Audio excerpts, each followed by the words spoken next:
প্রেম স্পৃহা। লেখনীতে অলকানন্দা ঐন্দ্রী। পর্ব 11। আয়রান যখন বাড়ি ফেরার রাস্তায় তখনই তাকে পাশ কাটিয়ে একটা গাড়ি গেল। আয়রান ভ্রু বাঁকায় কেন জানি না।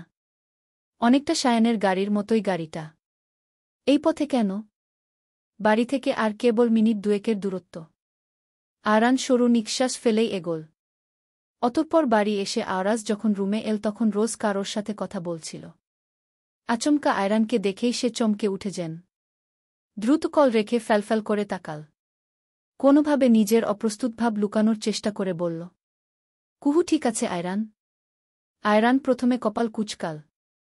উত্তর না দিয়ে প্রথমেই ভ্রু বাঁকিয়ে বলল, বাড়িতে তেমন কেউ ছিল না। পালানোর জন্য প্ল্যান করছিলি নাকি কারোর সাথে রোজ? রোজ ছোট ছোট চোখে তাকাল। সরু শ্বাস ফেলে বলল, আপনি যে এমনিই বাড়ি খালি করে যাবেন না এটুকু বুদ্ধি তো আমার মাথায় থাকবে বলুন? আর পালানোরই যদি হতো আমি যে কোন মূল্যে বিয়ের আগেই পালিয়ে যেতাম। আয়রান হাসে। তাকাল রোজের দিকে স্থির দৃষ্টিতে। রোজকে সুন্দর দেখাচ্ছে। বরাবরই সুন্দর লাগে। আর সাদা রংটায় যেন মারাত্মক লাগে এই শুভ্রপরীকে। আয়রান তাকিয়ে শুকনো ঢোক গিলে অতঃপর হেসে বলে, এক মুখে আর কত কথা বলবি জান? একবার বলছিস সেদিন থেকে গেলেও তুই আসলে থাকবি না এই বাড়িতে, সবকিছু মানিসনি। আবার বলছিস পালানোর প্ল্যানও নেই। রোজ এবারে এসবে পাত্তা দিল না। রোজ একই কথা ভালো লাগে না। বিরক্ত লাগছে। সুধাল, কুহু ঠিক আছে? আয়রান কেমন করে উত্তর করল, জানি না। জানেন না মানে? আপনি গিয়েছিলেন না কুহুর জন্য হসপিটালে? হ্যাঁ। তো বলুন কুহু ঠিক আছে এখন? এবারে আয়রান উত্তর করল, হয়তো। হয়তো মানে? আয়রান কপাল কুঁচকাল। কারণ ছাড়াই কেন জানি না তার বিরক্ত বিরক্ত লাগছে। মাথাটা কেমন জানি লাগছে। রোজকে সে চোখ বুঝে চাইলেও কেন জানি না মনে হচ্ছে তার রোজ তাকে আর চায় না। আগের মতো ভালোবাসে না, আগের মতো প্রেম প্রেম দৃষ্টিতে তাকে লুকিয়ে দেখে না। তবে কি সত্যিই সায়নকে ভালোবেসে ফেলেছে রোজ? এমনটা যদি হয়? আয়রানের কেন জানি বিরক্ত লাগছে সব মিলিয়ে। অপরদিকে বিজন্যাসেও একটা বড় আকারের ক্ষতি হল আজ। তার পেছনে অবশ্যই রোজের বাবাই দায়ী আয়রান জানে। তার উপর কুহু আর তুলির অ্যাক্সিডেন্ট। আয়রান এতসব ভাবতে ভাবতে বিরক্ত হয় যেন। বলল, অতটা জানার আগ্রহ হলে তুই গিয়ে দেখে আসছিস না কেন? রোজ এবারে ছোট শ্বাস টেনে বলল, যাচ্ছি। কথাটা বলেই রোজ দুয়েক পা বাড়াতে নিল। অতঃপর আচমকাই আয়রান রোজের হাত টেনে ধরল। গম্ভীর ভরাট স্বরে ডাক দিল, রোজ। কি? তুলি আর কুহুর অ্যাক্সিডেন্টে কোনোভাবে তুই দায়ী নস তো? বাড়ি ফাঁকা পেলে তো তোরই সুবিধা হতো। পালিয়ে যেতে পারতি, তাই না? রোজ এই পর্যায়ে যেন চমকে উঠল। দৃষ্টি মেলাল আয়রানের দৃষ্টিতে। কাপাস্বরে বললে, আমি দায়ী? আয়রান রোজের হাতটা আরেকটুই কাছে টানো যার দরুন রোজ এসে পড়ল তার সামনে একদম। আয়রান হাসে। হেসে মাথা নিচু করে হাত রাখে রোজের থুতনির তিলটায়। অতঃপর তর্জনী আঙ্গুল নামিয়ে নামাতে নামাতে গলায় ঠেকাল। হেসে বলল, তোর কণ্ঠ কাঁপছে জান। রোজ কিছু বলতে পারে না যেন। শুধু শুকনো ঢোক গিলে সে। আয়রান আবারও হেসে বলল, তুই চুপচাপ বিয়েটা মেনে নিলি জান। নিজের মতে বিয়ে করেছিস। এখনো পর্যন্ত এতটা শান্ত আছিস। আমার কেন জানি না হজম হচ্ছে না, মাথায় কি ঘুরছে বলতো তোর? রোজ ওভাবে তাকিয়ে এবার বলল, কি ঘুরবে? আয়রান ঠোঁট কামড়ে হাসে। বলে, শিওর যে কিছুই ঘুরছে না? শিওর। আয়রান মুখ নিচু করে। রোজের থুতনির তিলটায় আচমকা ঠোঁট ছুঁয়ে দিয়ে চুমু দিল। অতঃপর সরে গিয়ে ওয়াশরুমের দিকে যেতে যেতে বলল, তোকে দেখলেই আজকাল কেমন বউ ফিলিংস হচ্ছে জান। বুই তো তুই, তাই না? অথচ বউ হওয়ার আগে তুই যেভাবে মরিয়া হয়ে বুঝাতে চাইতি তুই আমায় ভালোবাসিস, এখন তেমন কিছুই করছিম না। রোবট বউ লাগছে তোকে। হু? তুই এখনও আমায় ভালোবাসিস, শুধু তোর এই স্বীকারোক্তির অপেক্ষায় আছি জান। কিন্তু কেন জানি না আয়রান অপেক্ষাটাও করতে পারছে না। রোজ স্থির চাহনি রাখে। অতঃপর শক্তস্বরে বলল, আপনি আমায় অনেক অপমান করেছেন আয়রান।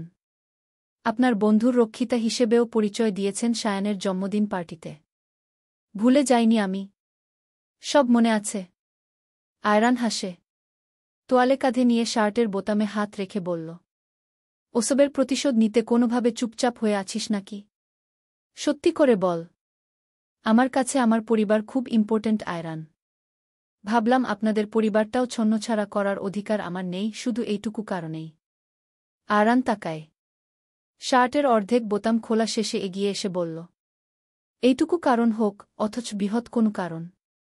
তুই এইখানেই থাকবি, এইখানেই আমার বউ হয়ে থাকতে হবে তোকে রোজ। পালানোর চেষ্টা করবি না, আমায় ছেড়ে যাওয়ার কথাও কল্পনা করবি না। ফল ভালো হবে না। রোজ প্রশ্ন ছুড়ে, কি করবেন?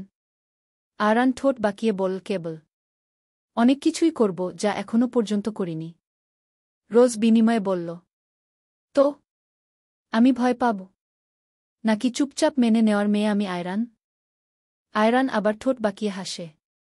যেতে যেতে বলে, সেটা সময় বলুক না হয়। অতঃপর এটুকু বলেই আয়রান পা চালিয়ে ওয়াশরুমে গেল। আর রোজ কেবল তাকিয়েই দেখে। আয়শান তুলিকে সর্বপ্রথম নিয়ে গেল অর্থোপেডিস্টের কাছেই। ডক্টরের টেবিলটায় ছোট্ট একটা নেমপ্লেটে নাম ভাসছে মার্জিয়া শেখ। তুলি তাকিয়ে দেখল। ব্যথায় তার পাটা চিনচিন করছে। অসম্ভবত ব্যথা হচ্ছে যেন। তবুও সে সহ্য করে আছে নিশ্চুপে। আয়শান অর্থোপেডিস্টের কাছে দেখাবে বলে আনলেও ওখানে ডক্টর নেই। যদিও এখন রোগী দেখার সময় নয় তবুও আয়শান ওকে এখানেই আনা। ডক্টর মার্জিয়া সম্পর্কে আয়শানের বন্ধু সম্পর্কীয়। ওর সবচেয়ে কাছের বন্ধু আবরারের স্ত্রী। মার্জিয়া ব্যতীত ও এই হসপিটালে আবরারও আছে। আয়শান একবার ভাবল মার্জিয়াকে কল দিয়ে এখনই ডাকিয়ে নিক, পরমুহূর্তে ভাবল তুলির কাটা জায়গাগুলো ব্যান্ডেজ করা বাকি, মার্জিয়া আসতে আসতে তা করে ফেলা উচিত। অতঃপর ছোটশ্বাস ফেলে সে ওখানে দরজা লাগাল। অতঃপর তুলির দিকে চেয়ে সোজা হয়ে বুক টানটান করে দাঁড়াল সে। মুখ টানটান করে দ্রুত গম্ভীর স্বরে বলল, তুলি, তোকে সময় দিচ্ছি মিনিট 2। এর মধ্যেই নিজ থেকে জানাবি কোথায় কোথায় আঘাত পেয়েছিস। যদি না জানাস তো গড প্রমিস আমি নিজেই তোর আঘাতগুলো খুঁজে নিব। তুলি তাকাল হতবিহ্বল দৃষ্টিতে। আঘাত খুঁজে নিবে মানে? পেটের দিকটায় তো জ্বলছে তার। বোধহয় পেটেও সামান্য কেটেছে। তো? তুলি ভেবেই অস্বস্তি বোধ করল যেন শেষের কথাটায়। পরমুহূর্তেই আয়শানের দিকে সরাসরি চেয়ে উত্তর করল, শুধু হাতের কনুইগুলো জ্বলছিল একটু, আর তেমন ব্যথা পায়নি। আয়শান তবুও নিশ্চিত হতে পারল না যেন আরও কি চেপে যাচ্ছে কে জানে। সে তুলির দিকে শান্তি চাহনি ফেলেই শক্ত কণ্ঠে জানাল, হাতের কনুইগুলো জ্বলছিল না, কেবল হাতের কনুইগুলো কেটে রক্ত বেরিয়েছে বেশ। তারপরও বল তুই টের পাসনি? ওটুকু তো তেমন গুরুতর কোনো ব্যথা নয়। ঠিক হয়ে যেতেই। আয়শান এবারেও কঠিন স্বরে কথা বলল। আদেশের ন্যায় বলল, তুই শিওর কিভাবে গুরুতর ব্যথা নয়? জামার হাতা উঠা। অস্ফুট স্বরে বল তুলি। হু? জামার হাতাটা উপরে উঠা তুলি। তুলি তাকাল আয়শানের দিকে। তবে হাতা উঠাল না। নীরব দৃষ্টি ফেলে তাকিয়ে থাকতেই আয়শান আবারও বলল, কি হলো তোল? তুলি তবুও তুলল না। আয়শান এবার চেয়ার টেনে তুলির সামনে বসে নিজেই হাত টেনে নীল তুলির। অতঃপর তুলির জামার হাতাটা উপরে তুলল কিছুটা। কাটা অংশটা পর্যবেক্ষণ করে বলল, কেটেছে তো অনেকটা। 2 হাতেই কেটেছে। আয়শান দেখল রক্তগুলো জমাট বেঁধে গেছে যেন। অতঃপর তা পরিষ্কার করে ব্যান্ডেজ করার উদ্দেশ্যে তুলির কাছাকাছি চেয়ার নিয়ে বসতেই তুলি দ্রুত বলল, ওটুকু আমি বাসায় ফিরে নিজেই করে নিতে পারব। আপনাকে কষ্ট করতে হবে না। আয়শান 2 চাহনিতে চাইল। শুনল না তুলির কথাগুলো। সুধাল কেবল, তুলি শোনো, তোকে আমার বিরক্ত লাগছে এই মুহূর্তে। তোর কথাগুলো বড্ড নাটক নাটক মনে হচ্ছে। তুই বোধহয় আর একটা কথা বললেও আমার রাগ উঠবে। আর তুই খুব ভালো করেই জানিস তুলি, আমি সহজে রাগি না। তুলি নীরব চাহনিতেই তাকিয়ে থাকল এবার। নাটক করছে সে? কথাগুলো কি বড্ড বিরক্তিকর শোনাচ্ছে? তুলি আর কোনো কথাই বলল না। অন্যদিকে আয়শান ততক্ষণে আঘাতের জায়গাগুলো ব্যান্ডেজ করল। পরমুহূর্তে চুপচাপ উঠে ওখান থেকে বেরিয়ে গেল। তুলি কেবল তাকিয়েই থাকল এবারে। কোথায় গেল সে প্রশ্নটা একবার মাথায় ঘুরল। তারপর অনেকটা সময় পর আয়শানকে আর একজন মেয়েকে দেখা গেল। মেয়েটা দরজা পেরিয়ে দাঁড়িয়েই তুলির দিকে তাকাল। অতঃপর তুলির দিকে কিছুটা সময় তাকিয়ে থাকল। পর্যবেক্ষণ করল। তারপর হেসে বলল, is she the lucky girl Ayshan? Ayshan তুলির সামনেই এমন প্রশ্নে করে ফেলাতে শান্ত দৃষ্টিতে চাইল মার্জিয়ার দিকে। উত্তরে হেসে বলল, ইয়েস। কথাটা বলেই পরপরই তাকাল তুলির দিকে। তুলির চোখে বিস্ময় কিছুটা। লাকি গার্ল বলতে কি বুঝাল উনি? আয়শান কি কখনো এর আগে তার সম্পর্কে এই ডক্টরের সাথে কথা বলেছে? কিন্তু কেন? তুলি বুঝে উঠে না। কেমন করে তাকিয়ে থাকতেই মার্জিয়া হেসে তার জন্য বরাদ্দকৃত চেয়ারটায় গিয়ে বসল। বলল, তুলি, তোমাকে কি তুমি করে বলতে পারি? বয়সে ছোটই হবে আমার, তাই। তুলি এবারে আবারও বিস্মিত হল। তার নামটাও জানে? কি আশ্চর্য! কিভাবে? তুলি ফ্যালফ্যাল করে তাকালেও সঙ্গে সঙ্গেই উত্তর করল, হ্যাঁ অবশ্যই। মার্জিয়া এবারেও হাসল। বলল, তো অসুস্থ কি তুমি নাকি আমাদের নিউরোসার্জন? আমাকে এভাবে জরুরি তলবে ডেকে আনা হল। তুলি এবারে উত্তর করল না। আয়শানই তো নিয়ে আসল উনাকে। তাহলে আয়শান কি করে অসুস্থ হবে? তুলি আয়শানের দিকে তাকাল কেবল। আয়শানই এবারে উত্তর করল তার বিনিময়ে, বোকার মতো প্রশ্ন করছিস মার্জি? আমি অসুস্থ হলে নিশ্চয় আমাকে ডক্টর দেখানোর জন্য ওকে আসতে হবে না। আমি নিজের খেয়াল নিজে রাখতে পারি। কিন্তু ও সেটা পারে না। পায়ের হাড় ভেঙেছে নাকি মচকে ফেলেছে ওই জানে। এই জন্যই নিয়ে এসেছি। আয়শানের কথা বলার ধরন দেখে মার্জিয়া হেসে উঠল আওয়াজ করেই। মনে হলে যেন আয়শান একটা ছোট বাচ্চাকেই বিয়ে করেছে আর তার সম্বন্ধে অভিযোগ করছে। মার্জিয়া হেসেই শুধাল, তবুও নিয়ে আসাতে আমরা আপনার ওয়াইফকে দেখার সুযোগ পেলাম স্যার। না হলে তো সুযোগটা পেতামই না, কত করে বললাম। সুতরাং পা ভাঙ্গা থেকে যদি ভালো কিছু হয় তো পা ভাঙ্গাই ভালো, রাইট? বেশি কথা বলে ফেলছিস কিন্তু মার্জি। আয়শানের কথাটা শুনে মার্জিয়া হাসে। অতঃপর তুলির পা দেখে ফুলে গিয়েছে এতটা সময়ে। ভেঙেছে নাকি মচকে গেল তা জানার জন্য এক্স-রে করতে বলা হল। সে অনুযায়ী এক্স-রে করিয়ে তারপরই বাসায় ফেরার সময় হল আয়শান আর তুলির। তুলি ব্যথায় পা ফেলতে পারছে না, অথচ তবুও নিজের মতো পা ফেলছে। আয়শান বলেছে পারবে না, তবুও তার মতামত সে পারবে। আয়শান ছোটশ্বাস। তুলিকে কোলে তোলাটা উচিত হবে কি হবে না এই দ্বিধা নিয়ে সেই শুরু থেকে এতটা সময় পার করলেও এবারে সর সিদ্ধান্ত নিয়েই নিল। আচমকা তুলিকে কোলে তুলে নিল। অতঃপর ওভাবেই হাঁটতে নিয়ে বলল, অন্য সব মেয়ের মতো জোর করে কোলে তুলেছি এমনটা ভেবে হাত পা ছুড়বি না তুলি। এটাতে তোর মতামত জানার চেষ্টা করলে তুই না-ই বলতি। তাই না বলেই কোলে তুলেছি। তুলি হাত পা ছুঁড়েনি মোটেই। তবে উত্তর ও করল না। কেবল নিশ্চুপ তাকাল। আয়শান ওভাবেই তাকে গাড়ি পর্যন্ত নিল, গাড়িতে বসাল। অতঃপর নিজের দরকারি কিছু কাগজপত্র নিতে ফের তুলিকে বলে হসপিটালের ভেতর এল। ঠিক তখনই দেখা গেল মার্জিয়া আর আবরারকে। তাকে দেখে সর্বপ্রথম দুইজনে একটা গা জ্বালানো হাসি উপহার দিল। আবরার এসেই হেসে বলল, আমি খুব করে চেয়েছিলাম তোদের দুইজনের সম্পর্কটা স্বাভাবিক হোক, এমন একটা দিন আসুক আয়শান। সত্যি বলতে তোদের দুইজনকে ওভাবে দেখে আমি চমকেছিলামই বেশি। আয়শান তাকাল। তুলিকে কোলে নিয়ে যাওয়ার জন্য এরা তাকিয়েছিল ভেবে হেসে বলল, কেন? তুই মার্জিকে কোলে নিস না? আবরার হেসে বলল, তুই আর তুলি তো আমাদের মতো নোস। তোদের সম্পর্কও আমাদের মতো নয়। মার্জি তোদের ওভাবে দেখে বিষয়টা অন্যভাবে দেখলেও আমি জানি এটা কেবল ওর পায়ে ব্যথা বলেই তুই করলি, রাইট? সম্পর্কটা ঠিক করে নে না আয়শান। আয়শান ছোটশ্বাস ফেল। বলল, একবার একটা সিদ্ধান্ত তুলির উপর জোর করে চাপিয়ে দিয়েছিলাম আবরার, বিয়ে করে ওর জীবনটা শেষ করে ফেললাম। এখন ও না চাইলে এই সম্পর্ক এগিয়ে নিয়ে যাওয়া নিয়ে আমি আর ভাবব না, আর না তো জোর করে কিছু চাপিয়ে দিব।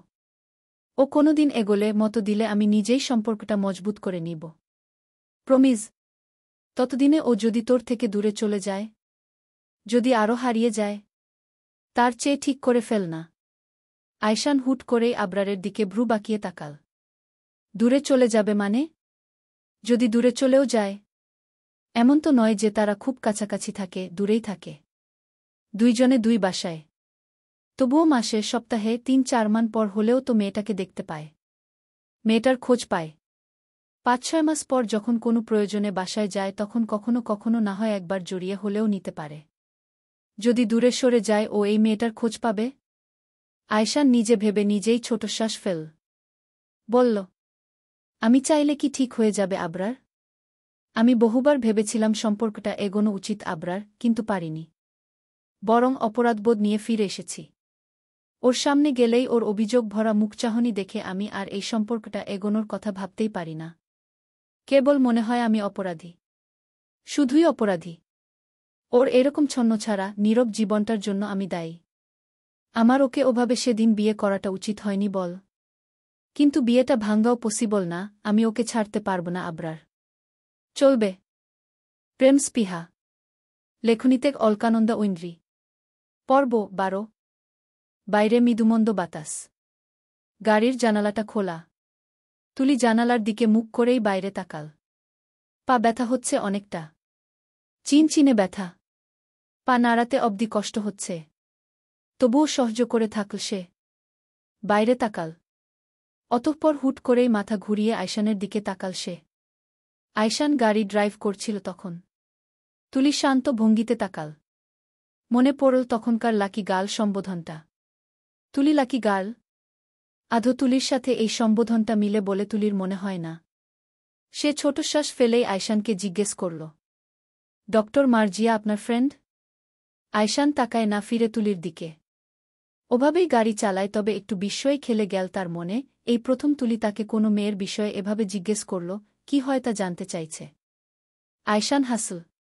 তুলির আর তার স্বাভাবিক সম্পর্ক থাকলে নিশ্চয় এই নিয়ে এতদিনে কত মেয়ে নিয়ে তুলি জেলাস ফিল করত, ঝগড়া হতো। আয়শান হাসে তা ভেবে। যদিও কেবলই কল্পনা। মুখে উত্তর করল, হ্যাঁ, এবং আবরারের ওয়াইফ ও। তুলি মাথা নাড়াল।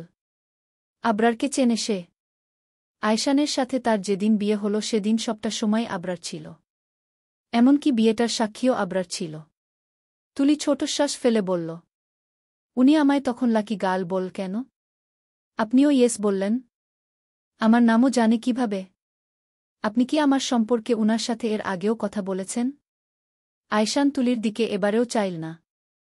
শান্ত স্থির গাড়ি এগিয়ে নিতে নিতেই সে গম্ভীর স্বরে উত্তর করল, বলেছি। তুলি হাসল এবারে। তার বিষয়ে আয়শান কথা বলেছে কারোর সঙ্গে, এটাতে তার আনন্দ দুঃখ কিছুই হল না। তবে হাসি এল এই নিয়ে যে আয়শান এমনভাবেই তার বিষয়ে বলল যে সে মেয়েটা ধরেই নীল যে তুলি লাকি গার্ল। অথচ তুলির তো বরাবরই ভাগ্য খারাপ। সব কিছুতেই। বাবা মারা গেল জন্মানোর আগেই, মা মারা গেল ছোটবেলাতে। অতঃপর যে মামনি তাকে আদর স্নেহ দিয়ে এতকাল বড় করেছে তার সাথে আজ 2 বছর হলো কোনো কথা হয়নি, দেখা হয়নি। আর আছে তুলির প্রিয় আদুরে দাদি। সেও প্রায় শয্যাশায়ী। তুলি নিশ্চিত সে যদি দাদির কাছে একেবারের জন্য ফিরে যেতে চায় তবে দাদিও নিশ্চয় তাকে ফেলে পালাবে। তুলি মৃদু হেসেই বলল, কি বলেছেন যে একেবারে লাকি গার্ল বলল? যদিও এই সম্বোধনটার সাথে আমি মানানসি না আয়শান ভাই। আয়শান ততক্ষণে গাড়ি থামিয়েছে। তুলি হুট করে গাড়ি থামানোতে চমকালেও পর মুহূর্তেই বুঝতে পারল তারা এসে পৌঁছেছে। আয়শান এবারে তুলির দিকে সরাসরি তাকাল। অতঃপর ঝুঁকে তুলির সিট বেল্ট খুলে নিতে নিতে জানাল, এটা বলেছি যে তুলিকে আমি বিয়ে করেছি আমার ইচ্ছাতেই। সে হিসেবে তুই লাকি না? আমাকে পেয়েছিস। মার্জির বোন একটা সময় আমাকে অনেক চেয়েও পায়নি। শুধু মার্জির বোন না, আরও অনেকেই। তুলি হাসে। মৃদুস্বরে বলল, আপনি সুদর্শন, অনেকে আপনার জন্য পাগল হবে স্বাভাবিক। কিন্তু আপনার সাথে বিয়ে হওয়াতে আমি লাকি গার্ল হয়ে গেলাম এটা মানতে পারলাম না। পরমুহূর্তে ফের আবার বলল, অযোগ্যরা মূল্যবান বস্তু ডিজার্ভ করে না আয়শান, যেমন আমি আপনাকে ডিজার্ভ করি না। বিয়েটা তো কেবল মাত্র একটা লোক দেখানো খেলা হয়েছি। তা আপনিও জানেন, আমিও জানি। আয়শান সবটা শান্ত ভঙ্গিতে মানলেও শেষের দিকর তার চোয়াল শক্ত হল। কিছুটা কঠিন শীতল হয়ে এল চাহনি। বলল, হু? কি বললি? কিছু নয়। আমি কানে কম শুনি না তুলি, বিয়েটা লোক দেখানো খেলা ছিল না, তা তুইও জানিস আমিও জানি। আমি তোকে সত্যিকারের সিরিয়াসনেস নিয়েই বিয়ে করেছিলাম। তুলি তাকায়। শান্ত স্বরে বলল, তা ঠিক। কিন্তু এটা একটা গেইমই আয়শান ভাই। আমি এটাই মানি। আয়শান এবারে আর বুঝাল না। কি বুঝাবে? ছোট শ্বাস ফেলে গাড়ি থেকে নামার আগেই সে বলল, ওকে ফাইন। তবে তোর এটা জানা উচিত যে তুইও মূল্যবান। অনেকের কাছেই তোর সমুদ্রসমান মূল্য আছে তুলি। তুলি বিস্ময় নিয়ে বলল, সমুদ্রসমান মূল্য? ভালো তো। এটুকু বলেই কেমন করে যেন চোখ বুঝে নীল তুলি। ব্যথা হচ্ছে পায়ে। ব্যথাটা বাড়ছেই, কমছে না। আয়শান ওভাবে ক্লান্ত তুলিকে চোখ বুঝে নিতে দেখে নরম হয়ে এল। অপরাধবোধ হল আবারও।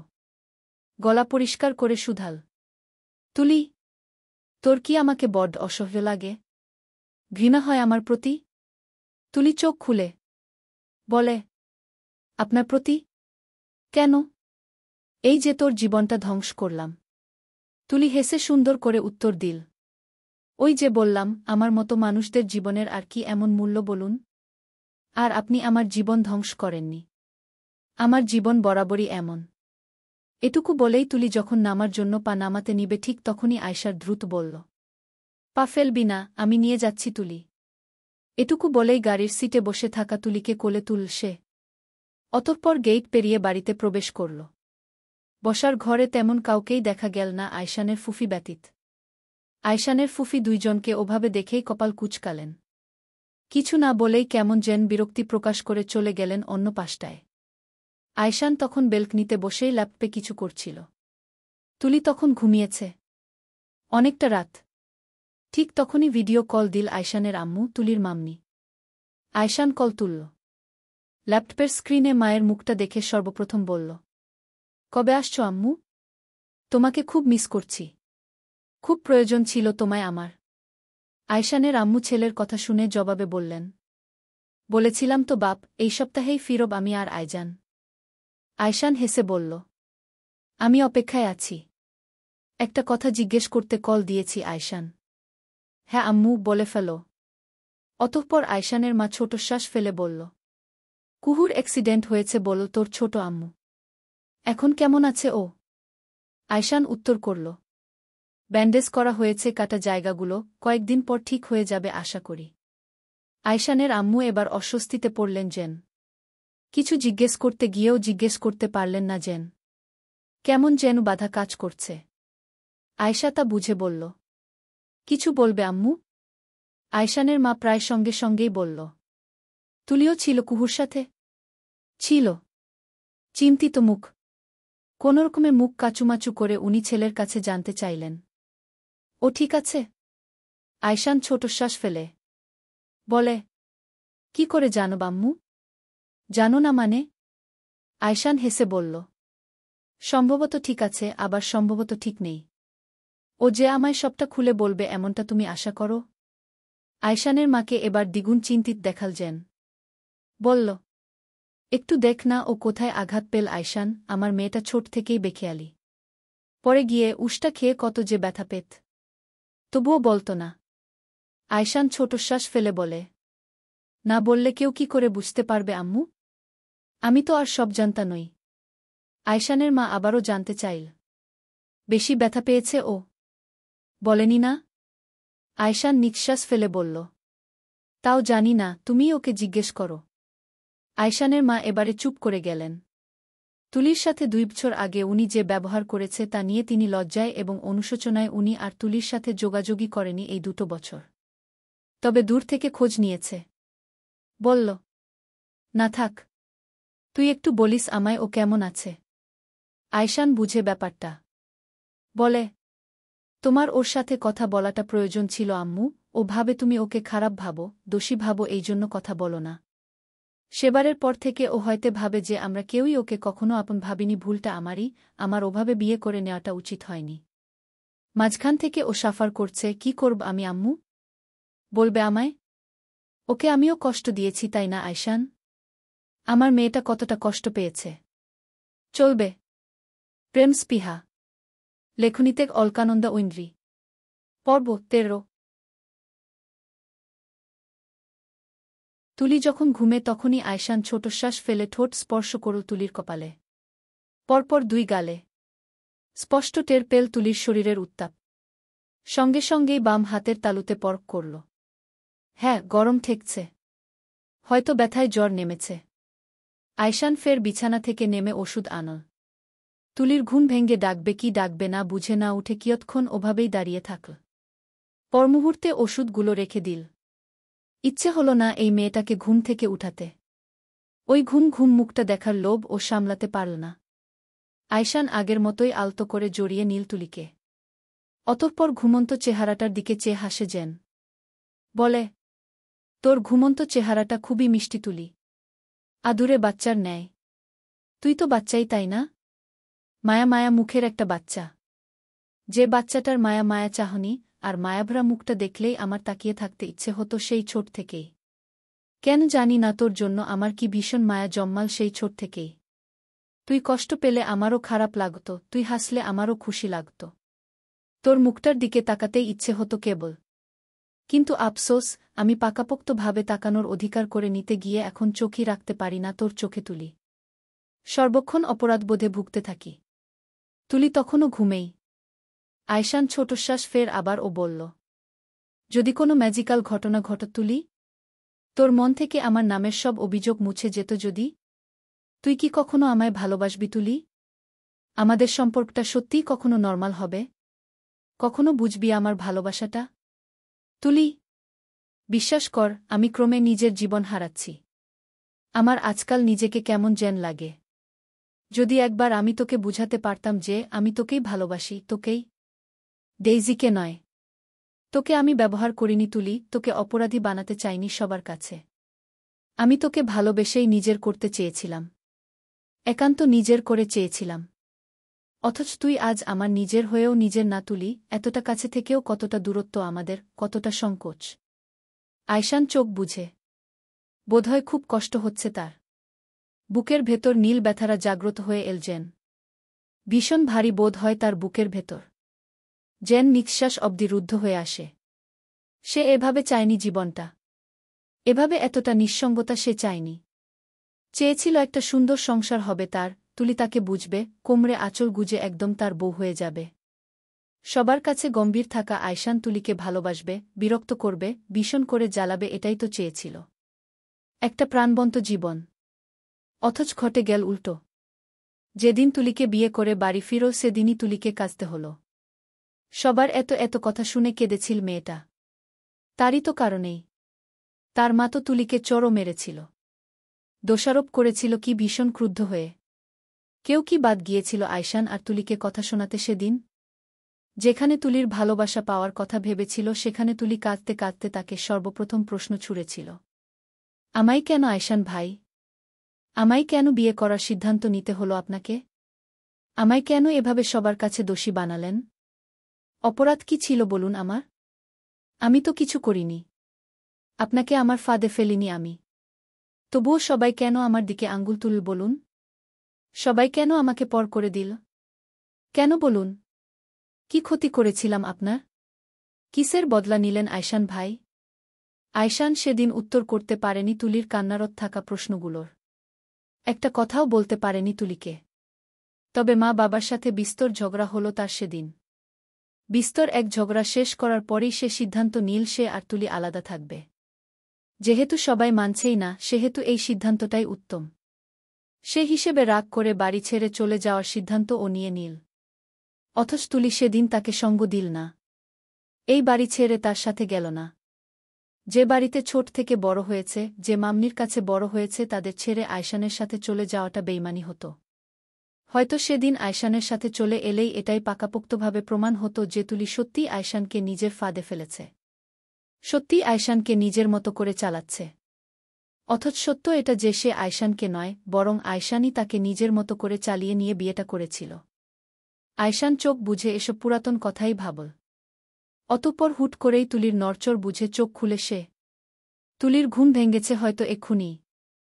কিন্তু তবুও সে ওভাবেই আয়শানের বাহু ডোরে ওভাবেই থাকল। আর নড়াচড়া করল না, যেন সে ঘুমোচ্ছেই। আয়শান এবারে ডাকল। তুলি। তুলি উত্তর করে।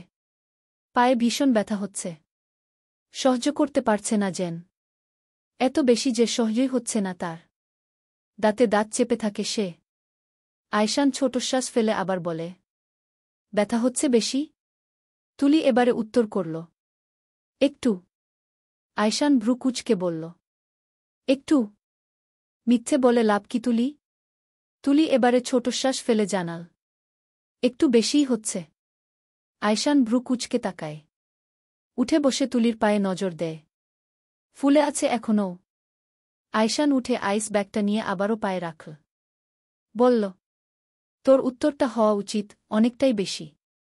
তুলি তাকাল। পায়ে ঠান্ডা কিছুর অনুভূতি পেয়ে দ্রুতই তাকাল। অতঃপর আয়শানকে পায়ে আইস ব্যাগ ধরতে দেখে উঠে বসল সঙ্গে সঙ্গেই।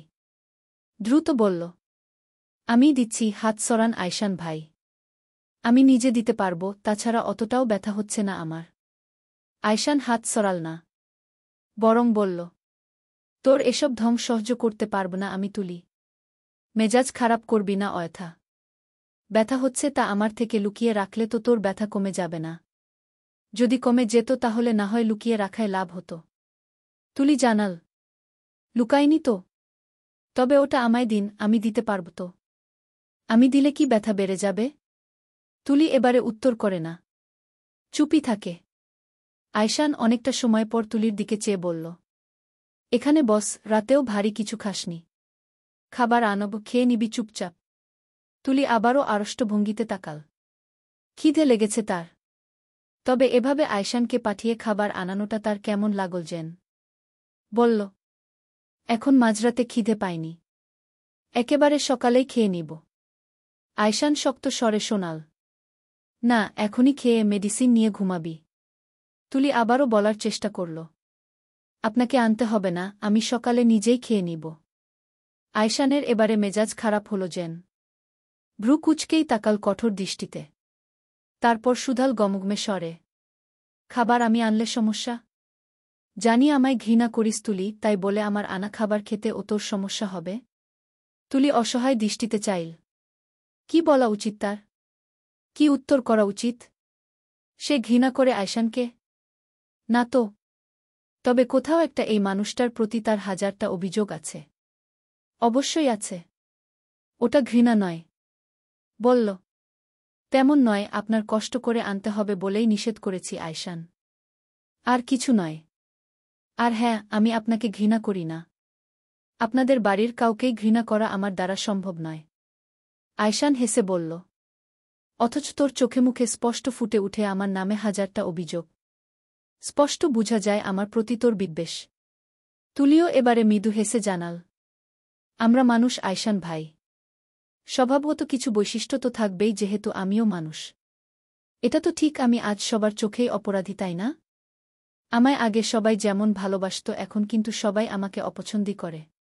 কারণটা কি? আমি তো কিছু করিনি। বিয়েটা আপনি করেছিলেন। যদি তখনও জানতাম আপনি ডেইজিকে ভালোবাসেন। আয়শান এবারে রেগেই তাকাল। দ্রুতই শক্তস্বরে বলল, আমি ডেইজিকে ভালোবাসি না তুলি, এটা তোর ধারণা, শুধুই তোর ধারণা। ওকে আমি কখনো ভালোবাসিনি। তুলি হাসে। তাহলে ওই ডায়েরিটা মিথ্যে, যেটার ভিতর ডেইজির ছবি আছে? তুলি হেসেই বলল, আপনি খুব নিখুঁতভাবে মিথ্যে বলেন আয়শান। আয়শান এবারেও আত্মবিশ্বাসের সঙ্গে দ্বিস্বরে জবাব দিল, আয়শান মিথ্যে বলে না তুলি। আমি আপনাকে রেসপেক্ট করি, আপনার ব্যক্তিত্বকে আদর্শ মনে করি। সে হিসেবে আমিও জানতাম আপনি মিথ্যে বলেন না আয়শান। কিন্তু সত্যটা এটাই, আপনি ডেইজিকে অনেকটা ভালোবাসেন। কৈশোরকালের শুরু থেকেই ভালোবাসতেন। এতটা অনুভূতি নিয়ে ভালোবাসতেন যে আমি নিজেই ডেইজির প্রতি আপনার অনুভূতি দেখে মুগ্ধ হয়েছি। আয়শানের এবারে রাগে জেদে নিজের মাথা নিজেই ফাটাতে ইচ্ছে হল। কি করে সে বুঝাবে যে সে তুলিকে ভালোবাসে? তুলি ব্যতীত অন্য কোনো মেয়েকে সে কখনো ভালোবাসেনি। কখনোই না। তুলি কেন মনে করে যে সে ডেইজিকে ভালোবাসে? কেন? আয়শান দ্রুতই বলল, কখন দেখিয়েছি আমি ডেইজির প্রতি মুগ্ধতা? তুলি হেসে জানাল, অন্তর্মুখী মানুষরা লোকসম্মুখে ভালোবাসা না দেখালেও হৃদয়ে ভালোবাসা ঠিকই রাখে। আপনিও অন্তর্মুখী মানুষ। সে হিসেবে কখনো কারো সম্মুখে ডেইজির প্রতি ভালোবাসা প্রকাশ করেননি। কিন্তু আমি জানি আপনি ডেইজিকে ভালোবাসেন। এবং ভালোবাসাটা অনেকটাই গা। আয়শান মানল না। বলল, হ্যাঁ, আমি ভালোবাসা প্রকাশ করতে পারি না, অন্তর্মুখী মানুষ। কিন্তু তুই ভুল জানিস তুলি। ভুল বলছিস। আমার হৃদয়ে প্রেম থাকলেও তা ডেইজির জন্য কখনোই ছিল না। আই রিপিট, ডেইজির জন্য কখনোই ছিল না। তুলি এবারেও মৃদু হাসল। আয়শানের দিকে চেয়ে শান্ত ভঙ্গিতে বলল, ডেইজিকে ভালোবাসেন এটা আমি জানলে কিছু হবে না আয়শান ভাই। এটা স্বাভাবিক। আপনি একটা মেয়েকে ভালোবাসতেই পারেন। অনুভূতি থাকতেই পারে। খারাপ নয় তো? এটা অন্যায় কিছু নয়। এবার যেন আয়শানের সত্যিই রাগে জেদে চোখ লাল হয়ে এল। ইচ্ছে হলো রাগে জেদে কিছু ছুঁড়ে মারুক, ভেঙে ফেলুক। অথচ তা পারল না। রাগে চোখ লাল করে সে তুলির দিকে ঝুঁকল। গম্ভীর দিয়ে আওয়াজে বলল, একটু আগে কি বলেছি? আমি ডেইজিকে ভালোবাসিনি কখনো, ভালোবেসেছি তাকে যাকে বিয়ে করেছি। নয়তো তোকে একা নিয়ে গিয়ে সেদিন বিয়ে করে নিতাম না আমি তুলি। কথাটা বলেই আয়শান অপেক্ষা করল না। দ্রুত পা বাড়িয়ে রুম ছেড়ে বাইরে গেল। অতঃপর তুলির জন্য খাবার গরম করে আনতে কিচেনে গেল। রাগে তার শরীরের রক্তকণিকাগুলোও যে শিরশির করছে। জেদ হচ্ছে কেমন। নিজের চুলগুলো নিজেই খামচে ধরে সে। অতঃপর বিড়বিড় স্বরে বলে, আমি তোকে বুঝাতে ব্যর্থ তুলি। কেন বুঝিস না? কেন বুঝিস না বল? আমি তোকে ভালোবেসেছি। তোকেই চেয়েছি। তোকেই প্রেমজোরে দেখেছিলাম সর্বপ্রথম। তোর চাহনি, নম্রস্বভাব, সহজ সরল থাকা, নিশ্চুপে কষ্ট পাওয়া, তোর সব আমায় আকৃষ্ট করেছিল তুলি। আমি ছোট থেকেই তোকে বুঝতে পারতাম খুব সহজেই, তোকে পড়তে পারতাম খোলা বই এর মতোই। তোর সবকিছু নিজের আয়ত্তে নিজের খেয়ালে রাখার চেষ্টা করতাম। তারপর একটা সময় পর বুঝলাম এগুলা আমার খারাপ অভ্যেসে পরিণত হচ্ছে। আমি ক্রমেই তোর দিকে ঝুঁকে যাচ্ছিলাম তুলি, ক্রমেই তোর প্রতি একটা অধিকারবোধ জন্মাতে লাগল আমার। আমি এই খারাপ অভ্যেসটা ঠেকিয়ে রাখলাম না, বাধা দিলাম না। অতঃপর বুঝলাম এই সব কিছু কিসের ইঙ্গিত। বুঝে উঠেই স্বীকার করলাম যে তোকে আমার লাগবে। লাগবেই। আর সে কারণেই তোকে বিয়ে করেছিলাম। পাপ করে ফেলেছি না? খুব বেশি পাপ। তুলি, কেন ভাবিস যে আমি ডেইজিকে ভালোবাসি? কেন? এই ধারণা কেন জন্মাল তোর? কেই বা বলেছে এই কথাটা তোকে? আমি তোকে বুঝাতে পারছি এই ব্যর্থতায় আমার কেবল রাগ লাগে। ক্রোধে আমার নিজেকেই একবার নিঃশেষ করতে ইচ্ছে হয়। আয়শান কথাগুলো বলেই চোখ খুলে চাইল। এক গ্লাস পানি নিয়ে ঢগঢগ করে তা পান করল। অতঃপর খাবারগুলো গরম করে প্লেটে নিল। চলবে। প্রেম স্পৃহা। লেখনীতে অলকানন্দা ঐন্দ্রী। পর্ব ১৪।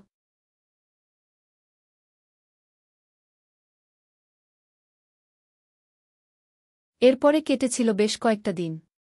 আয়রান আর রোজের সম্পর্কটা কিছু সময় বিরোধিতার হলেও কিছু সময় নীরব প্রণয়ের সাক্ষীও রাখে যেন। আয়রান কোথাও রোজের চোখে ভালোবাসা খুঁজে পেলেও পর মুহূর্তেই ভীত হয় এই ভেবে যে তার প্রতি রোজের ভালোবাসাটা আসলেই আছে তো। আয়রান সরু শ্বাস ফেলে। এখন সে একটা রেস্টুরেন্টে বসে, যেখানে রোজও আছে। তবে তার সাথে নয়, সায়ানের সাথে। আয়রান তীক্ষ্ণ চাহনিতে কেবল পরখ করছিল। কিছু নিয়ে কথা বলছে বোধহয়। ভাবে সে কেন এসেছে রোজ এখানে, তাও লুকিয়ে। অবশ্য আয়রানকে বলে আসত এটা সে প্রত্যাশাও করল না। আয়রান হেসে দূর থেকে পর্যবেক্ষণ করছিল। প্রথম কয়েক মিনিট চুপচাপ দূর থেকে পর্যবেক্ষণ করে গেলেও একটা সময় পর সে উঠে দাঁড়াল। আর চুপ থাকতে পারছে না বোধহয়, কিংবা সায়ানকে সহ্য করতে পারছে না।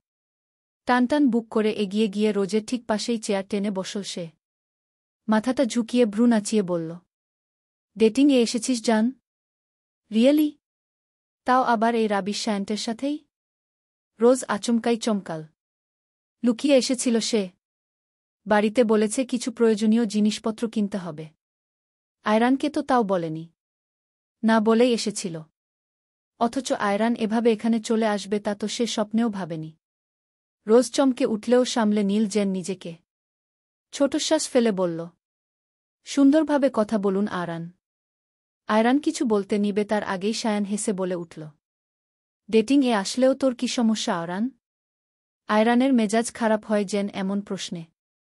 সায়ানের কলার চেপে ধরে বলল, আমি ওর হাজব্যান্ড। তুই কে?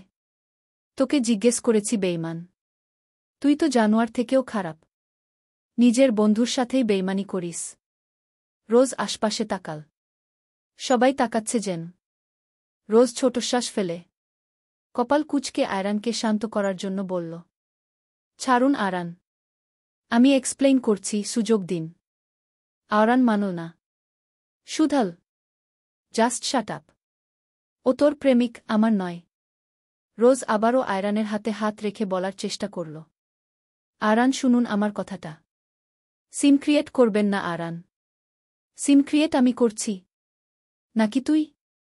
সামান্য কলার ধরাতে এতটা প্রেম রোজ?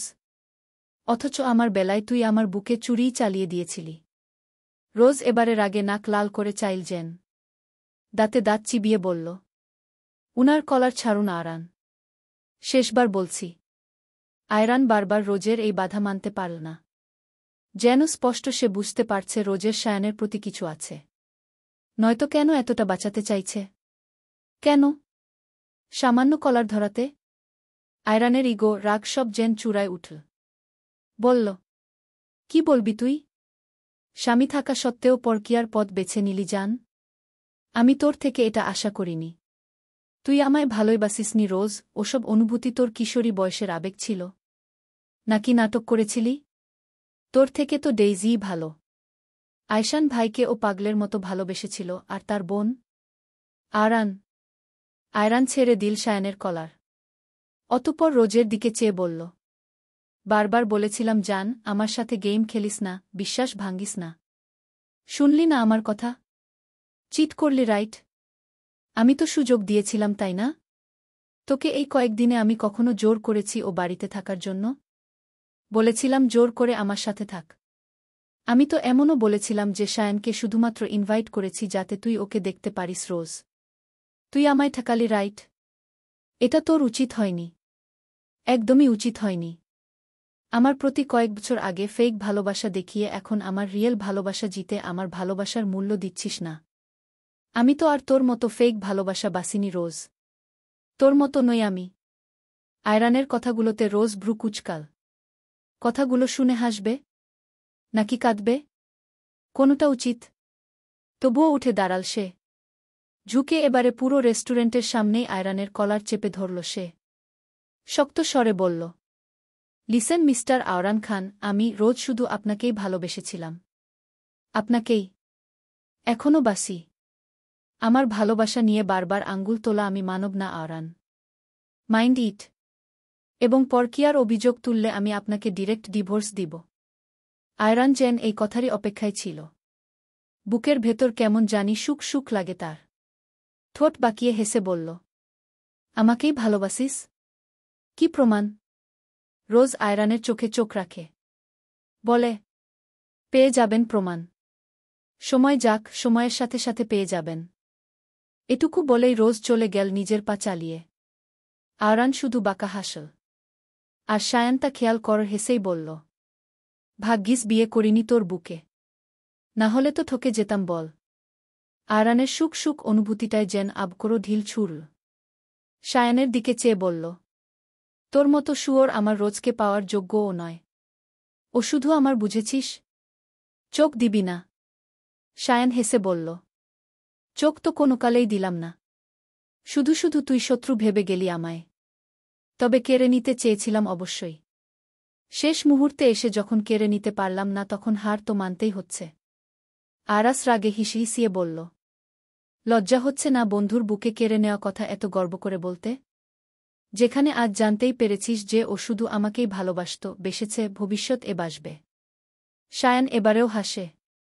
অতঃপর হাসি থামিয়ে শান্ত স্বরে বলল, সাইকোলজিস্ট শায়ান এতটা অবুঝ নয় আয়রান যে তোর বউয়ের চোখের ভাষা এর আগে বুঝেনি। শুরু থেকেই জানতাম ও শুধু তোকে ভালোবাসে, আমাকে নয়। আর আমিও রোজকে কখনো ভালোবাসিনি আরান। এই জন্য বলতে লজ্জাও হচ্ছে না।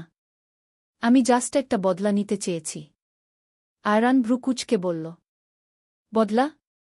হ্যাঁ, তোর বড়ভাই আমার জিনিস কেড়ে নীল বিনা নোটিশেই, আমিও চেয়েছিলাম তোর জিনিস কেড়ে নেই। কিন্তু দিন শেষে বুঝলাম প্রতিশোধের থেকেও ভালোবাসার শক্তিটাই বেশি।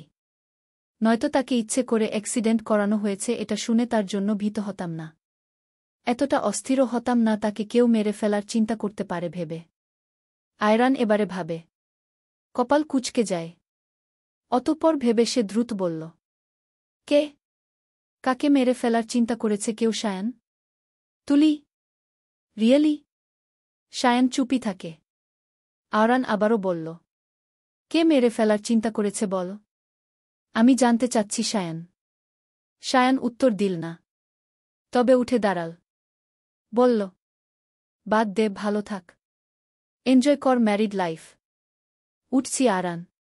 আজ আয়শানের আম্মু আর আইজান আসবে। আয়শান অবশ্য তৈরি হয়েই আছে, মাকে আনতে যাবে। তুলির পাটা ও সেরেছে এই কয়েকদিন। হাড় না ভাঙলেও মচকে যাওয়ার যন্ত্রণায় খুবই ভুগেছিল সে। এবং এই কয়েকটা দিন আয়শানও থেকে গেল বাড়িতেই। তুলিকে জানানো হলো কাজ আছে তার। অথচ আয়শানের কাজ নেই, সে থেকে গেল শুধু তুলির নিজের অসুস্থতায়ও নিজের যত্ন নিবে না বলে। শুধুমাত্র এই মেয়েটার যত্নের জন্যই সে থেকে গেল। অথচ এই মেয়েটা যে তা কখনো বুঝে উঠবে না তা সে শতভাব নিশ্চিত। আয়শান এসব ভাবতে ভাবতেই কিসের জন্য যেন ড্রয়ার খুল তুলির পড়ার টেবিলের ড্রয়ারটা। অতঃপর সর্বপ্রথমই যেটা চোখে পড়ল তা হলো একটা ডায়েরি।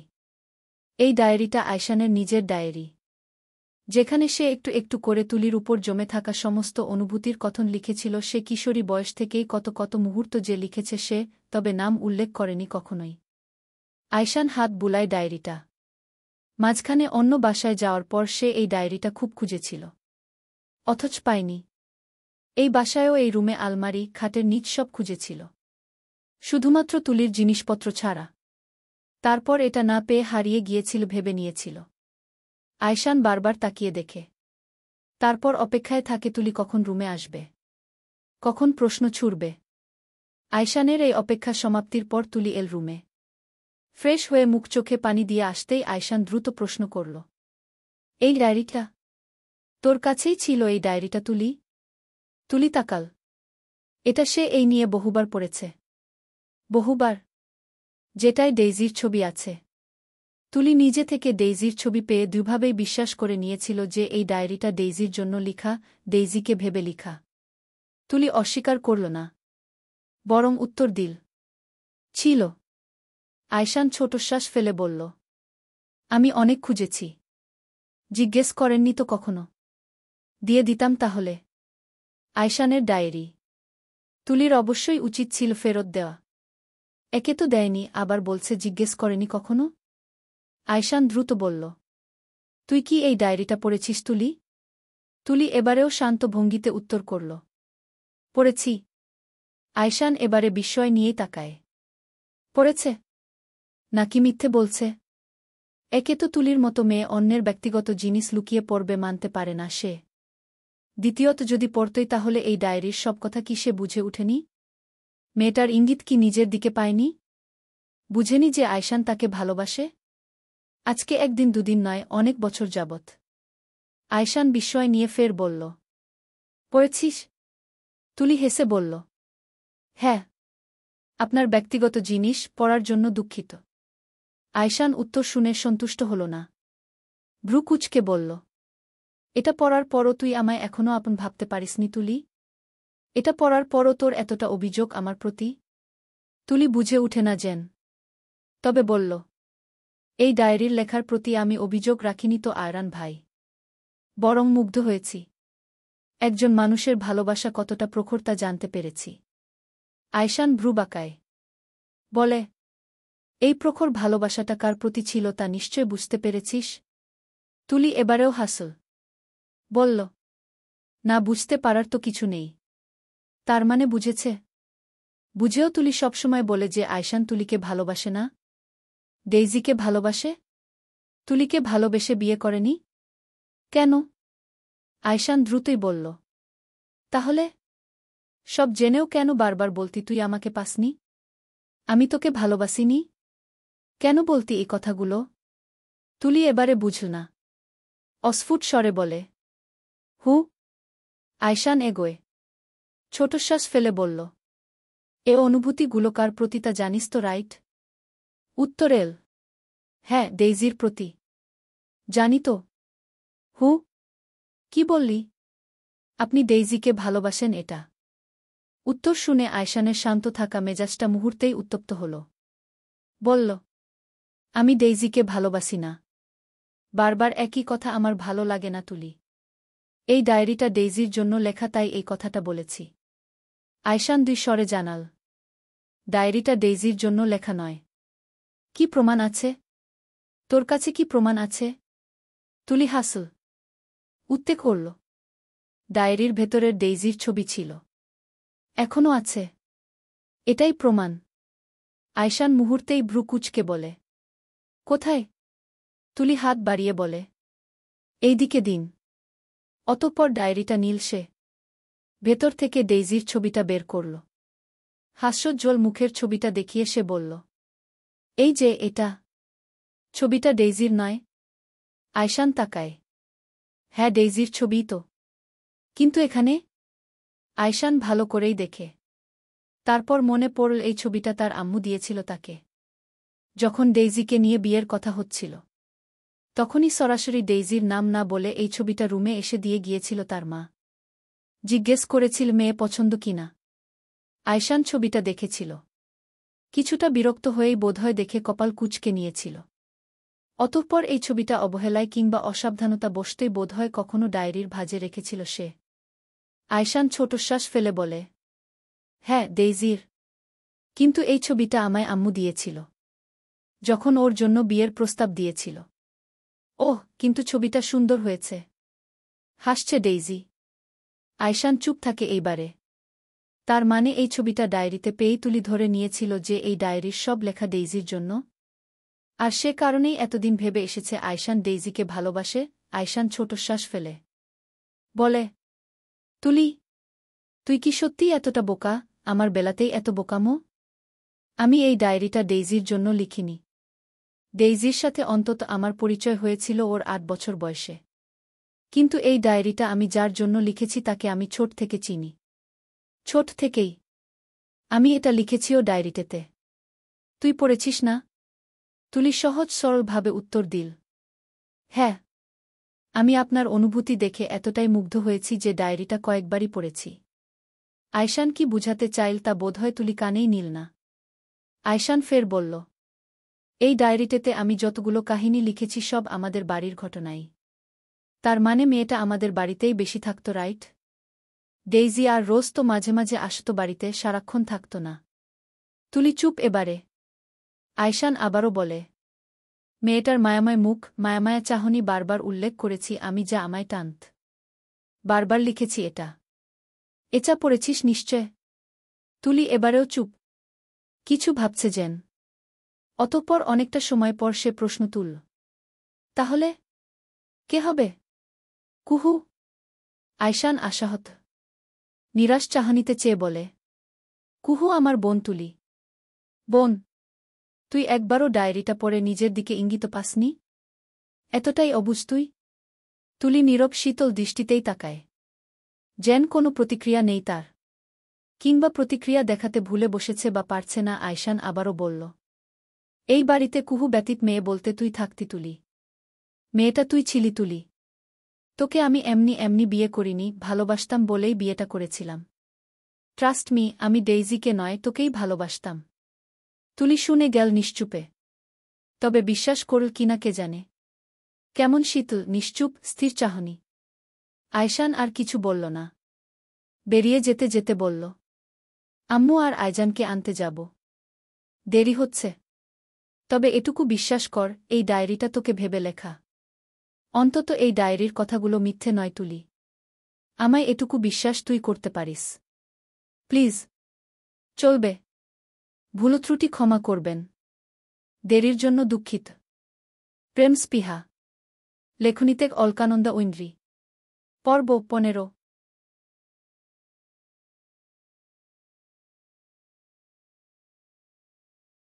রোজ বসে আছে তার বাবারই সামনে। তার বাবার মুখ গম্ভীর। একটু আগেই সে বাড়িতে ফিরে এসেছে দেখে প্রথমে যতটা খুশি দেখাচ্ছিল এখন ঠিক ততটাই গম্ভীর লাগছে। রোজ ছোটশ্বাস ফেলে আবারও বাবার দিকে চেয়ে জানতে চাইল, কি হলো আব্বু? বলছ না কেন? সেদিন তুলি আর কুহুর রিকশাটায় যে গাড়িটা পেছন থেকে ধাক্কা দিল তা তোমার? তুমি সত্যিই এমনটা করেছ আব্বু? তোমার মেয়েদের বয়সী দুটো মেয়েকেই মারার চেষ্টা করেছ আব্বু, সত্যিটা বলো না আব্বু। কবির সাহেব গম্ভীর দৃষ্টিতে তাকালেন। অতঃপর ছোটশ্বাস ফেলে দ্রুত জানালেন, তোর ভুল হচ্ছে রোজ, আমি মারার চেষ্টা করিনি। শুধু আঘাত দেওয়ার চেষ্টা করেছি। রোজ বিশ্বাসই করতে পারল না যেন। অবিশ্বাস্য দৃষ্টিতে তাকিয়ে থাকল কিয়ৎক্ষণ। তার বাবা? তার বাবা এমনটা করেছে তার বিশ্বাস হয় না যেন। আবারও বলে, কি বলছে আব্বু? তুমি সত্যিই তাদের সেদিন অ্যাটাক করেছিলে আব্বু? তুলি আর কুহুকে সত্যি কি করে পারলে? ওরা পারলে আমি পারব না কেন রোজ? তোর আপুকে ওরা জীবজ্জন্ত লাশ বানিয়ে দিয়েছে দেখেছিস তুই? আমার মেয়েটার দিকে আমি তাকাতে পারি না। কি অবস্থা হয়েছে আমার মেয়েটার? ওরা তো ওদের মেয়েদের কষ্ট পেতে দেখেইনি কখনো। চোখের সামনে জীবজ্জন্ত লাশ হয়ে যেতে দেখেনি। কি করে বুঝবে বাবার বুকে কতটা পুড়ে তার মেয়েদের কষ্ট পেতে দেখলে? তাই করেছি এমনটা, বুঝুক ওরাও। বাবাদের কষ্ট হয়। মেয়েদের কষ্টে বাবারা কষ্ট পায়। আয়শান ছেলেটার সাহস কত জানিস? ও ওর বউয়ের জন্য আমায় চোখ রাঙায়, আমায় ধমক দেয়। যেদিন অ্যাক্সিডেন্ট হয়েছে সেদিনই ও কল করে আমাকে জানায় ভালোয় ভালো মানতে সব। ওর বউয়ের ক্ষতি করতে চাইলে নাকি ও আমাকে ছাড়বে না। এইটুকু ছেলে ও আমার সাথে এভাবে কথা বলার সাহস পায় কি করে? রোজ আবারও চমকাল। চোখে বিস্ময় জেগে উঠে। দ্রুত বাবাকে বলে, আয়শান ভাইও জানে বিষয়টা আব্বু, তুমি এমনটা কেন করলে? কবির সাহেব তখনও ক্রোধে জ্বলছেন। বললেন, বেশ করেছি। শুধু রাগ হচ্ছে আমার। প্রতিশোধ নিতে চেয়েছিলাম কেবল। এমনকি প্রতিশোধ নিতে নিজের কোম্পানির লস দিয়ে হলেও ওদের কোম্পানির বর্ষর একটা ক্ষতি করতে পেরে আমি আনন্দিত। আমার শুধু ওদের খারাপ দেখতেই ভালো লাগবে। রোজের চোখ লাল হয়ে উঠে। বাবার কথা শুনে ছোটশ্বাস ফেলে। 2 বছর আগে যে প্রতিশোধ স্পৃহা ছিল এটা বোধহয় 2 বছর পর আরও জ্বলজ্যান্ত হয়ে ধরা পড়েছে। এমনটা হলোর ভবিষ্যৎ কি হবে? কি করবে সে? ছোটশ্বাস ফেলে বলল, তোমার ছোট মেয়ে কিন্তু এখন ও বাড়ির অংশ আব্বু। এসব করে ছোট মেয়ের মুখটা কোথায় রাখছ? তোমার মনে হয় আমি আয়শান ভাই এর সামনে দাঁড়াতে পারব আর? আরান জানলে? কবির সাহেব এবারও রেগে উঠলেন। বললেন, তুমি ভুল করেছ। ভুল করেছ তুমি। উচিত হয়নি তোমার আয়রানকে বিয়ে করা। ওই বাড়ির মানুষের উপর আমার অনেক রাগ আছে জানতে না? আমার মেয়েটা ভালো নেই, ভালো নেই। তুই কি দেখিস না তোর বোন ভালো নেই রোজ? এতটা নিষ্ঠুর কিভাবে তুই? বোনের খারাপ থাকাকে গুরুত্ব না দিয়ে নিজে সুখী হতে চাস ওই বাড়ির ছেলের সাথে? রোজ এবারও জানাল, আপু ভালো নেই কারণ আপু এখনও আয়শান ভাইকে ভালোবাসে। এটা আপুর নিজের বিষয় না সম্পূর্ণ। আয়শান ভাই এর দোষ কি? আপু কিশোরীকাল থেকেই আয়শান ভাই এর প্রতি বেশি পসেসিভ। কিন্তু যখন জানুল আয়শান ভাই ভালোবাসে না, ওর উচিত ছিল না মুভ অন করা? তা না করে ও সংসারটাও ছেড়ে আসল। আমি জানি ও ভালো নেই, কিন্তু এতে ওদের দোষ? এতদিনে তো আপুর মেনে নেওয়ার কথা আব্বু।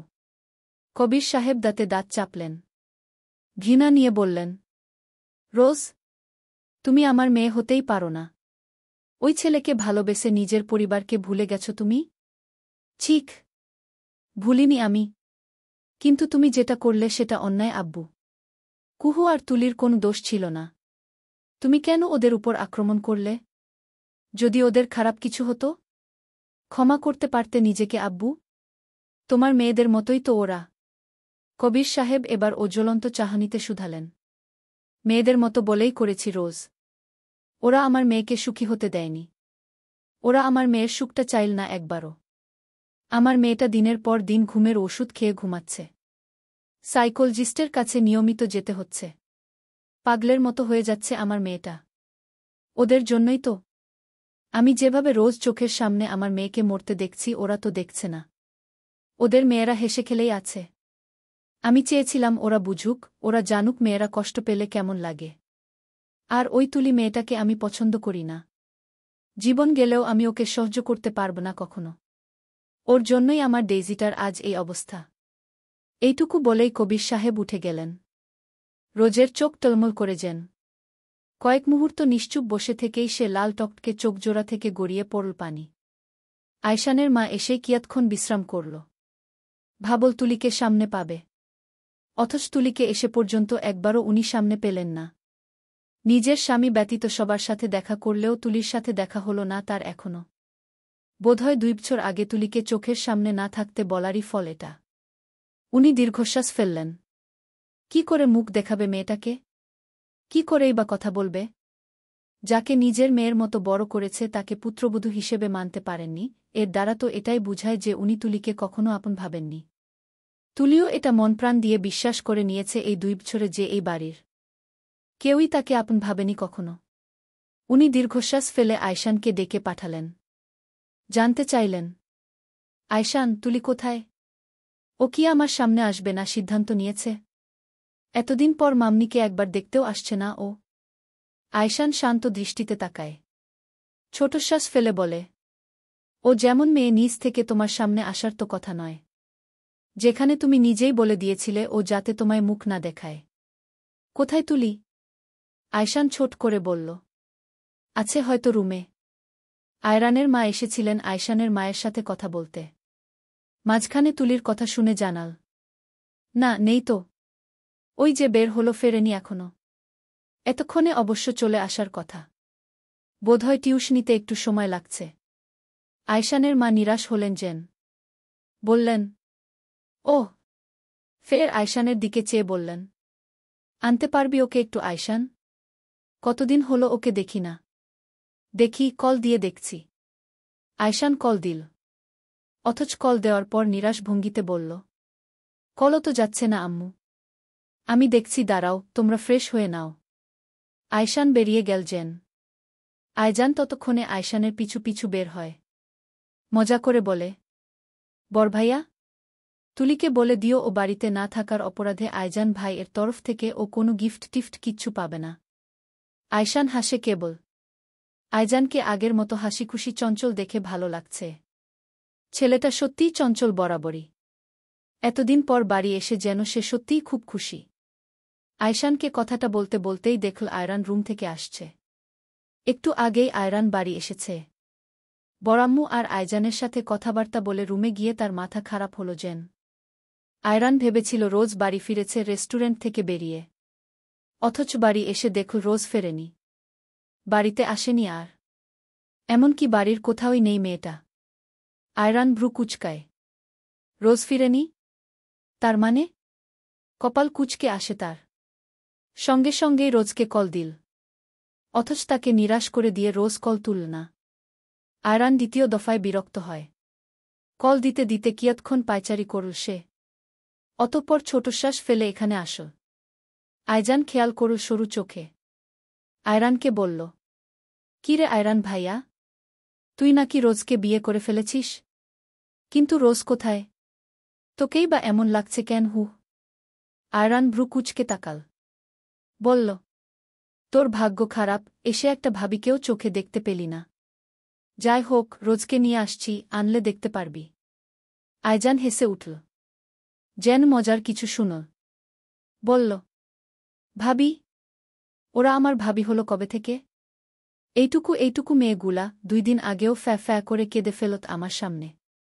ওদের আমি ভাবি ডাকব? তোমার মনে হয়? আওরান বলল, তোর বড়ভাই এর বউ বেদব। ভাবিই ডাকবি? তুই তুলিকে কি ডাকিস ভাইয়া? ভাবি? আওরান হাসল এবার। বলল, তারপর বল, ভালো আছিস তো? আয়জান আফসোস করে বলল, কিভাবে থাকব? তোমার শ্বশুর তো তার মেয়েকে আমায় দিল না আওরান ভাইয়া, দিল অন্য এক পুরুষকে। আওরানও তালে তাল মিলিয়ে বলল, ফাজিল লোক। বলে লাভ নেই বল। আয়জান হেসে বলে, তা ঠিক। রোজ কেমন আছে? ভালোই থাকবে। বেয়াদবরা সবসময় ভালো থাকে। আয়জান এবারেও হেসে উঠল। বলল, বেয়াদব? আয়রান উত্তর করল, অবশ্যই। আয়রান গাড়ি নিয়ে গেল কবির সাহেবদের বাড়ির সামনেই। অতঃপর নেমে গেইটের কাছে এল। দারোয়ানকে একটু কাঁধ নামিয়ে বলল, আপনার কবির সাহেবের মাথা তার কানেক্ট হয়েছে কি?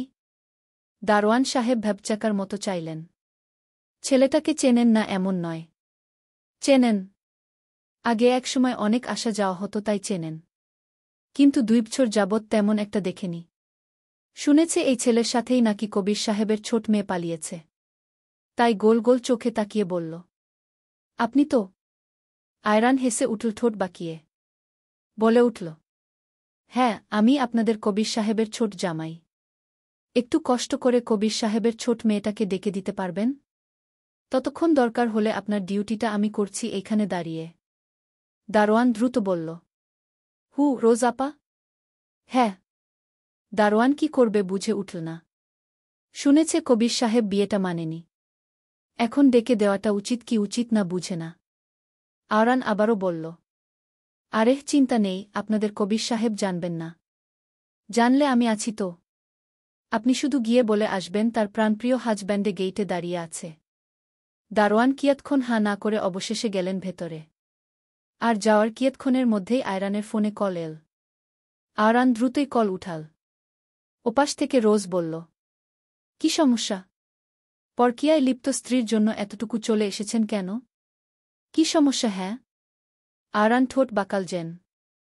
বলল, সমস্যা তুই জান। তুই না থাকলে তো চলবে না। চলবে। দেরির জন্য দুঃখিত। পর্বটা কি লিখছি জানি না।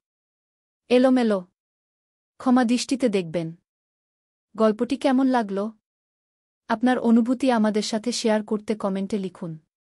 আরও নতুন গল্প পেতে চ্যানেলটি সাবস্ক্রাইব করুন। আপনাদের ভালোবাসাই আমাদের অনুপ্রেরণা।